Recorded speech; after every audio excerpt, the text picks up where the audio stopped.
अस्सलाम वालेकुम, मैं हूँ डॉक्टर शहबानो। आज आपको मेथी दाना फेनुग्रीक सीड को कैसे यूज़ करना है उसके बारे में बताना चाहूँगी। फेनुग्रीक सीड जो है इस तरह का होता है और इसका 1 टेबलस्पून जो है वो 11 ग्राम के बराबर है और एक नॉर्मल पर्सन जो है वो 1 चम्मच फेनुग्रीक सीड का डिकॉक्शन यानी अर्क निकाल के इस्तेमाल कर सकता है। डिकॉक्शन के बारे में बताना है आपको कि आप ये एक पैन लेते हैं और उसमें 1 गिलास आप डाल लेते हैं पानी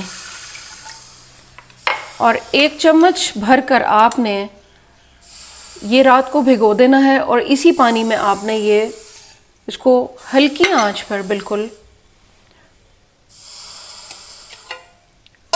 हल्का करके आपने इसको थोड़ी देर के लिए 3 से 4 मिनट के लिए आपने इसको बॉईल करना है हल्की आंच पर।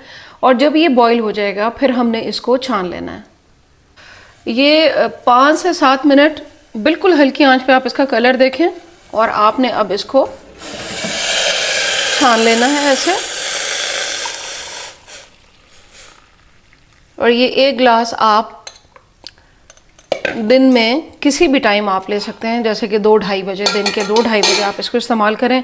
निहार मुँह इसको मत पिएं, आप इसको दिन में 2-2:30 बजे इस्तेमाल करें।